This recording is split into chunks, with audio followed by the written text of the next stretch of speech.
Today we're going to look at what cards are in my wallet for August of 2024. At the midpoint, we'll talk about our most recent trip and how we ended up booking a lot of the major things like hotel rooms and also flights. Big favors to give us a thumbs up to help with the algorithm. If you're new, consider subscribing. Starting with the wallet, the main idea is to look at cards that we actively use. There are other cards that exist, but we don't actively use them. For the most part for those, we either buy a coffee or we do an Amazon reload once per year, pay it off, and that keeps them active and in good standing. We also do have a bunch of cards that either have dining credits or resi credits that we leave by the front door. Pretty much in one of these trays, and then we end up grabbing it towards the beginning of the month when we go to one of the relevant places. I know some people hate credits, but for us, the credits have made the cards more viable. Also typically have a platinum card in the backpack for when we travel. Even though you can add it mobily, there are some lounges that you can get in with the platinum card, and you do have to show them. With that said, the first card we actively use is the American Express Gold Card.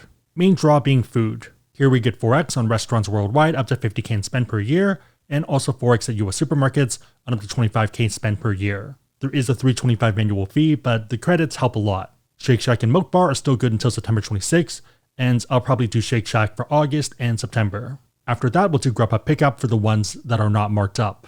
Maybe we're used to the other resi credits, but the one from the Gold Card doesn't feel that bad. Up to 100 and up to 50 semi-annually, so once every 6 months. Uber is Uber, we don't have a car and we use it anyways, probably about 150 to 250 per month. To be fair, 150 to maybe 200 of it is going to and from airports, so even if we did have a car, we would probably still use Uber there. I don't know, makes more sense to me than paying 25 to 36 bucks per day, and if we're going for 7 days, that adds up pretty fast. For Dunkin's, we're just making it for now, and then we'll use it in New York. Card number 2 is the Capital One Venture X card. The main role right now is as a catch-all for any large purchases.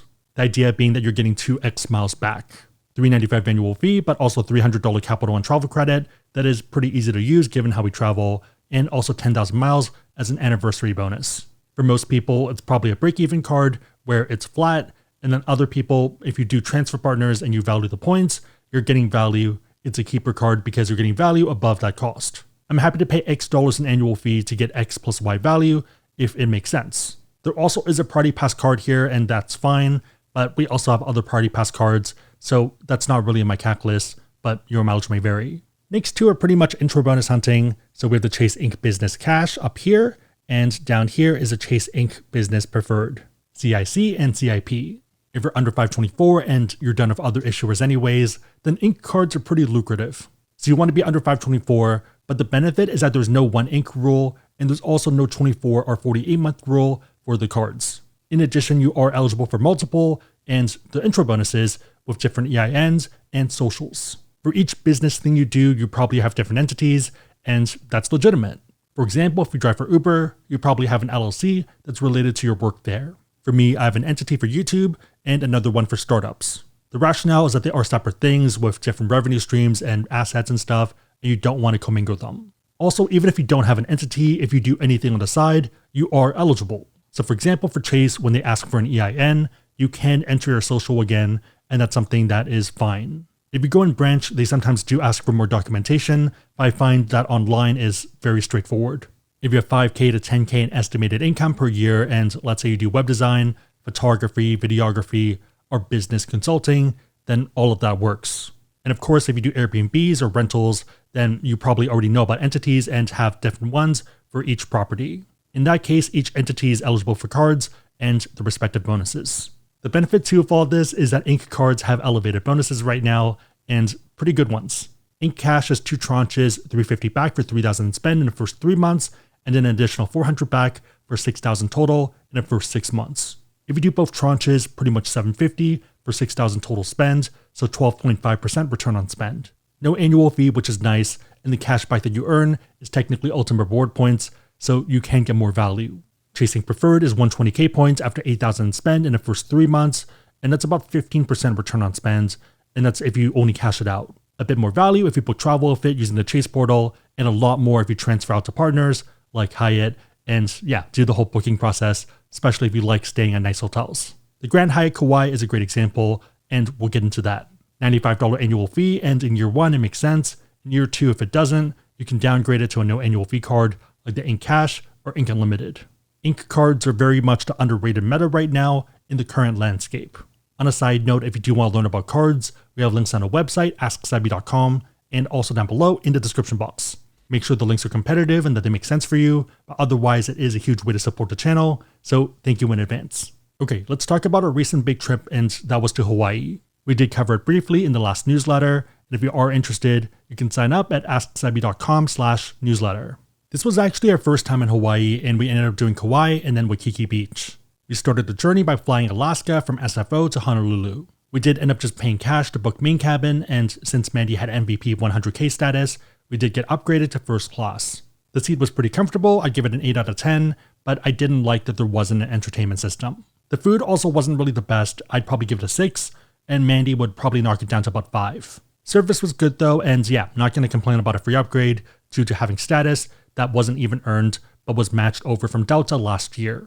We ended up booking Best Western by the airport since we had a flight the next day, and pretty standard for the most part. Maybe a bit on the noisy end because we were facing the freeway, but it was fine. On day 2, breakfast was surprisingly decent, and I somehow went through 2 plates, probably more than I should have. Ended up going to the Party Pass Lounge, which was just seating and drinks. For me, I was fine though because I was pretty full from breakfast, and I'm happy with a free coffee and a few sodas. Especially so because I paid $8 last night for a Starbucks. Staff was friendly and they did what they could, but yeah, a lot of people aren't happy with it because they did expect free food. To me, very much a $5 lounge, but your mileage may vary. We ended up flying southwest from Honolulu to Kauai, and this is when you could still select your own seats, and I somehow got the exit row with extra legroom, despite not even boarding that early. For inter-island flights, we were late A and early B for boarding, and yeah, somehow got it on both ways. After getting there, we walked a few terminals over to the smaller hangars, and did a plane tour of Kauai, which was pretty fun. I did start to feel a bit nauseous midway through, so if you do want to do this, I probably would skip breakfast. I didn't vomit or anything, but I was pretty happy once we got to the ground.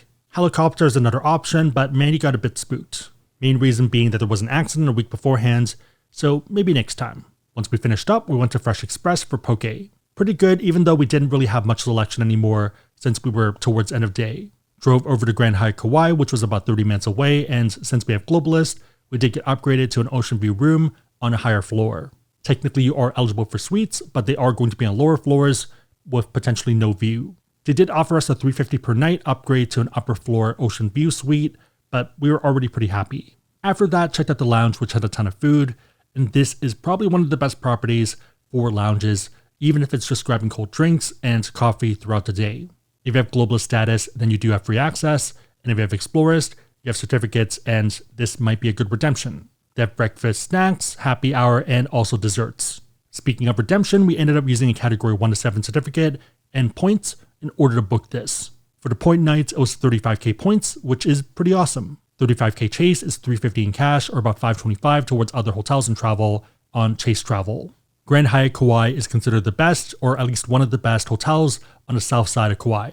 Depending on timing, hotels can run between $500 to maybe $1,200 per night. So for example, you can book the Sheraton right now for $545, and this is actually a great deal because it's 35% less than usual. The prices for Hyatt are generally between $600 and $900, but even with the $900, taxes and fees do add up quite a bit. For the days we wanted to go, based off what we were trying to do, it was $950 for cash, and after taxes and fees, about $1,200. But yeah, more than happy to use 35k points all in for something that would otherwise run $1,200. Next day, we did a boat tour of Kauai. Super beautiful to see it from other angles, and also fun doing snorkeling and seeing dolphins. For the remainder of the day, we reviewed the hotel and checked out amenities. Also ended up going to Tide Pools for dinner, which was amazing. For day 3, we explored the area, went to Puka Dogs for hot dogs, and checked out the other hotels nearby. Pretty much walked along the whole coast, and I can tell you that the Grand Hyatt is the best one of the bunch. Best pools and best property, and if you do want to get into the water, the ocean itself is not gated, it's not owned by the hotel, all the beach is public, so just walk over one hotel to one of the calmer beaches. Also ended up getting sunburnt despite being pretty aggressive with sunscreen. For day 4, we caught our Southwest flight back to Honolulu, and ended up checking into the Hilton LXR, which was a pretty nice property. I ended up booking this through the Amex Platinum card using FHR. Main reason was to use the credit, and also for the additional credits you get for booking FHR. We ended up getting a happy hour snack, and it was just okay.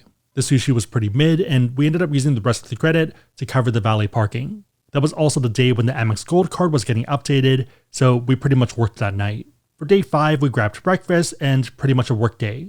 Once we finished up everything, we did switch rooms since Mandy made a reservation using her platinum card in order to use the FHR credit and also to get another credit. For her stay credit, we ended up picking up some Mojave Ghost for $30, which is half of retail and yeah, worked out really well. After moving and filming a room tour, we ended up heading to a friend's surprise engagement party on a boat.